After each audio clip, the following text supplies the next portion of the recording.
क्यों 30 रुपए का पेट्रोल पहुंचा 100 के पार? कब मिलेगी इससे राहत?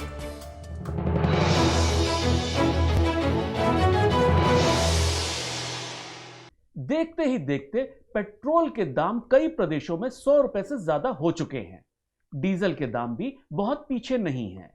जहां इंटरनेशनल क्रूड प्राइस पिछले 7-8 सालों में आधे हो चुके हैं, वहीं दूसरी ओर इसी दौरान देश में पेट्रोल और डीजल की कीमतों में 30 से 40% का इजाफा हुआ है। आखिर क्यों नहीं घट रहे पेट्रोल डीजल के दाम? क्या है इसके पीछे की गणित? इसको समझने के लिए हमारे साथ दो खास मेहमान हैं। पहले हैं बीजेपी के राष्ट्रीय प्रवक्ता श्री गोपाल कृष्ण अग्रवाल और पॉलिटिकल एनालिस्ट श्री दुष्यंत नागर। गोपाल जी, मैं आपके साथ शुरू करूंगा। आखिर क्यों पेट्रोल के दाम आसमान छू रहे हैं?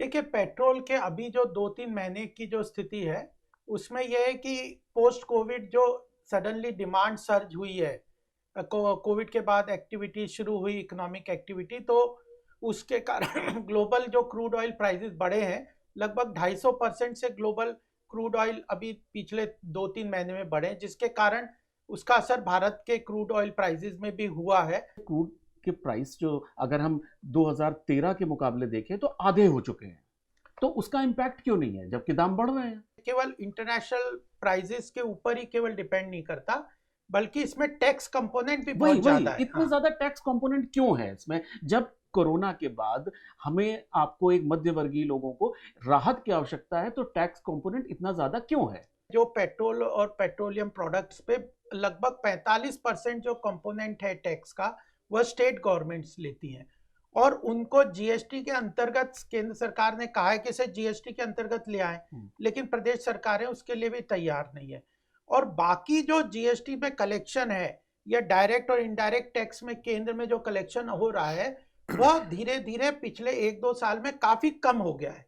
तो सरकार ने इस वक्त यह पॉलिसी पिछले 1-1.5 साल से ही अपनाई है कि डायरेक्ट और इनडायरेक्ट टैक्स जो आम आदमी को ज्यादा मुश्किल लगती है, उस पर कोई टैक्स ना बढ़ाया जाए और क्रूड ऑयल में जिस तरह से पेट्रोल और डीजल पे बढ़ा के। दुष्यंत जी, सरकार की तरफ से क्या हो रहा है कि टैक्स बजट में कोई टैक्स नहीं लगाया नया, लेकिन पेट्रोल और डीजल से उसकी वसूली कर रहे हैं, तो अल्टीमेटली वो जो राहुल गांधी साहब बोलते हैं हम दो हमारे दो की सरकार, कॉरपोरेट के लोगों का 1.5 लाख करोड़ रुपया सर्विस टैक्स कम कर दिया था, सेवा कर जिसको बोलते हैं, और अन्य भी रियायतें दी गई हैं बहुत सारे उद्योगपतियों को।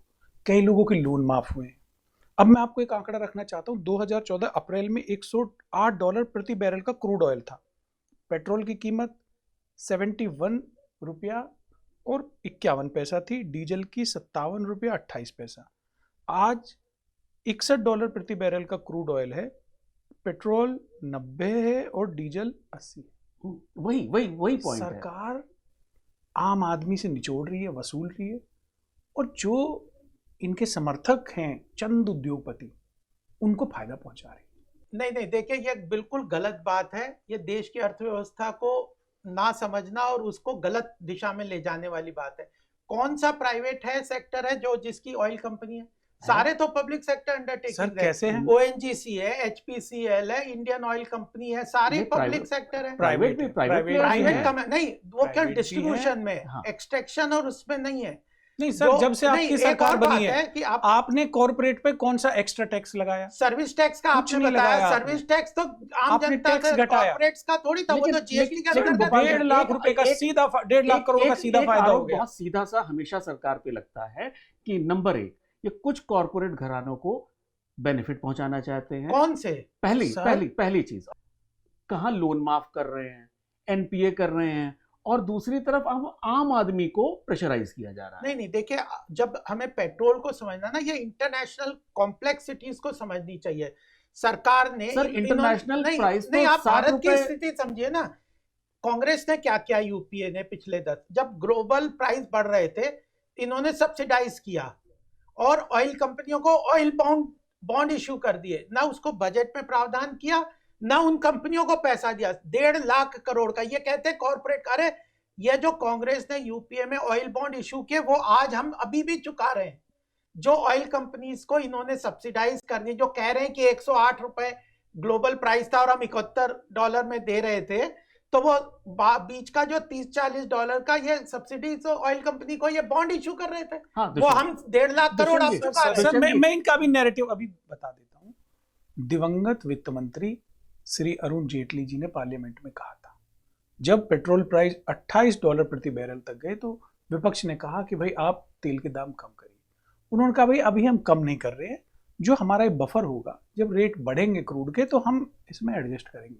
भाई वो वादा कहाँ गया आपका? डीजल के प्राइसेस से हर चीज के दाम पे असर पड़ता है और पेट्रोल एक मध्य वर्गीय आदमी के जीवन पे बहुत असर डालता है। अगर आपने एक कोई नया टैक्स इंट्रोड्यूस नहीं किया लेकिन पेट्रोल के दाम अगर आप बढ़ाते जाएंगे तो कहीं ना कहीं उस पर इंपैक्ट होगा। एक तो ऑयल बॉन्ड का मैंने इशू बताया, दूसरा ये मार्केट फोर्सेस के ऊपर ऑयल प्राइसेस को करने का ओपन मार्केट पे कंट्रोल प्राइसेस से हटा के वो यूपीए ने 2010 में लेके आए थे, वो भी नहीं जवाब देना।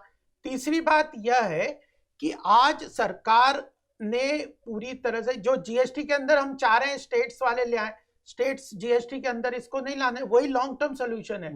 मैक्सिमम हमारी इकोनॉमी पे अगर इफेक्ट करता है नेगेटिव वो है पेट्रोल और डीजल का इंपोर्ट। 80% हमारी खपत हम इंपोर्ट करते हैं। सरकार चाहती है कि ऑल्टरनेटिव फ्यूल पे चले जाएं, ग्रीन फ्यूल में चले जाएं, रिन्यूएबल एनर्जी में चले जाएं, तो धीरे धीरे इलेक्ट्रिक मोटर व्हीकल्स के लिए इस तरफ भी आप देखिए हाइड्रो पावर कितना हम जनरेट कर रहे हैं। थर्मल पावर से फॉसिल फ्यूल को धीरे धीरे सरकार की पॉलिसी में कम करते जा रहे हैं ताकि कंजम्पशन कम हो और लॉन्ग टर्म बेनिफिट। लेकिन इसमें मेरे दो सवाल है गोपाल जी। पहला ये है कि क्या आप लोग ये चाह रहे हैं कि पेट्रोल के दाम हम इतना बढ़ा दिए जाएं कि लोग इलेक्ट्रिक कार्स की तरफ या किसी ऑल्टरनेट ऑप्शन के पास जाएं? नंबर दो, ऐसा क्यों होता है? ये सबका आरोप है कि जब भी भाजपा पे कोई भी आरोप लगता है, एनडीए गवर्नमेंट पे कोई भी आरोप लगता है, वो हमेशा 2014 के पहले की बात कोई लाके अपना पल्ला झाड़ते हैं। नहीं, अपना पल्ला नहीं झाड़े। मैंने पहले बताया कि इसमें टैक्स का बहुत बड़ा कंपोनेंट है। टैक्स कंपोनेंट तो अभी हम ले रहे हैं, जो करंट वर्तमान में स्टेट और सेंटर ले रहे हैं, लेकिन जो ऑयल बॉन्ड की लायबिलिटी है 1.25 लाख करोड़ की, वो तो हम पे कर रहे हैं। ये तो फैक्ट है ना, ये आरोप तो नहीं है। दूसरी बात यह है कि आप ऑयल प्राइसेस को देखने के लिए कई फैक्टर्स है ना। आप आज जो इन्फ्लेशन है, आपने कहा महंगाई की बात है, महंगाई आज जब यूपीए की सरकार थी तब महंगाई का दर 10% की थी, आज 4.2% है। गैस का प्राइस 398 रुपए था यूपीए की सरकार के दौरान, आपके यहाँ सिलेंडर मिल रहा है 700 कुछ का। तो सर ऐसा नहीं है, महंगाई आपके समय में बढ़ी है। और रही बात तो अभी इन्फ्लेशन फिगर तो 4.2 है। एक चीज आप अगर देखें, आपका क्या पॉइंट ऑफ व्यू है? जब भी बीजेपी पे कोई आरोप लगता है तो वो तुरंत यूपीए की कमियां गिनाने लगती है, पिछले 70 साल का इतिहास बताती है। 70 का नहीं, हम तो 2010 का ही बता रहे हैं। नहीं, इनकी कृपा है, 70 साल का बताते हैं, वरना 200 साल का भी बता सकते हैं, ब्रिटिशर्स को भी जोड़ सकते हैं। सरकार का हमेशा गलत तरीके से और गलत कामों को बचाते हैं। भाई गैस का जिस प्रकार से आपने दाम बढ़ाया है, 125 रुपए की चोट की आपने पिछले 1 महीने में, आपने अन्य सब्सिडियां खत्म कर दी, लोग जाएं कहां, नौकरियां घट रही हैं। एक आखिरी सवाल, इससे राहत कब मिलेगी? एक तो होता है तात्कालिक चीजें करो, एक है लॉन्ग टर्म प्लानिंग के साथ अर्थव्यवस्था को मजबूत करना। अगर आप ओवरऑल जो फ्यूल डिपेंडेंस अगर देश की कम होगी पेट्रोल और डीजल पे और रिन्यूएबल एनर्जी, ऑल्टरनेटिव एनर्जी पे होगी, तो देश की अर्थव्यवस्था में एक मजबूती आएगी। दूसरा, जो मिडिल इनकम की बात है, मिडिल क्लास की बात है, उसकी व्यवस्था के लिए सरकार ने इंफ्रास्ट्रक्चर, हेल्थ, एजुकेशन, ऐसे जो जन कल्याणकारी योजनाओं के द्वारा सरकार को बहुत सारे आवश्यकताएं होती हैं जिनकी पूर्ति के लिए रिसोर्सेज चाहिए।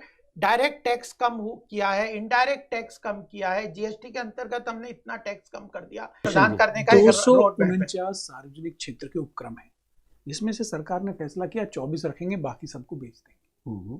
इतनी बड़ी सेल लगाने के बाद भी क्या आपका मतलब आवश्यकताएं पूरी नहीं हो रही? अपने लक्ष्य को हासिल करने में नाकामयाब रही है, बल्कि लोगों को रियायतें देने में भी नाकामयाब साबित हुई है। तो आप लोग हमारे स्टूडियो आए, बहुत बहुत शुक्रिया।